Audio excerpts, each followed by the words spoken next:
আসসালামু আলাইকুম, কেমন আছেন আপনারা? আমি আল্লাহর রহমতে ভালো আছি। আমার নতুন একটি ভিডিওতে আপনাদের আমন্ত্রণ। আজকে লুচি বানাতে যে আমার সঙ্গে কি হলো সেটাই আপনাদের সাথে শেয়ার করব। সব কিছুই ঠিকঠাক ছিল, কিন্তু যখন লুচি ভাজতে আসছি তখন চুলার উপরে দিয়ে দেখি চারদিকে শুধু একটু একটু করে ফুলতেছে। দেখে মনটা খুব খারাপ হয়ে গেল। প্রথমবারের মতো ভাজতে আসছি, তারপরও ব্যর্থ হলাম। তবে আমি মনে করি একবার, দুইবার, তিনবারের পর অবশ্যই সফলতা আসবে।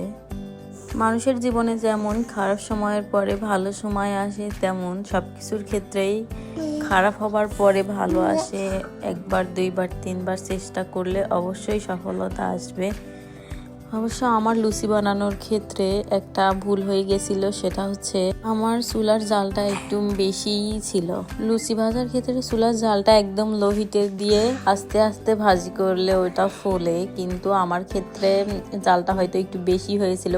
পরবর্তীতে আমি বুঝতে পারি। দ্বিতীয়টাও সেম অবস্থা, হালকা একটু ফুলতেছে, কিন্তু পরে আর ফুলে না। সব কিছু ঠিক থাকার পরও চুলার জাল একটু জোরে দেওয়ার কারণে আমার লুচিগুলোর আসলে এই অবস্থা দেখতেই পাচ্ছেন আপনারা। লুচিগুলো দেখে মনটা খুবই খারাপ হয়ে গেল।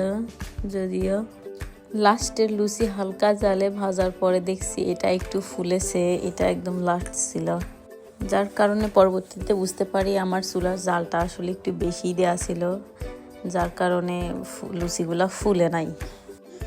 আপনারা বলবেন লুচি কোন তরকারি দিয়ে ভালো লাগে বেশি? আলুর তরকারি, আলুর দম, নাকি গরুর মাংস, নাকি অন্য কিছু? কোনটা দিয়ে খেতে বেশি মজা হয়? এই তো সবগুলো লুচি ভাজা শেষ আমার। এখন খাওয়ার পর্ব চলে এসেছে। গরুর মাংস দিয়ে আমরা আজকে লুচি খাবো।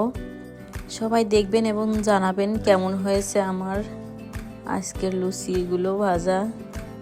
যদিও ফুলে নাই, এই জন্য মনটা আমারও অনেক খারাপ।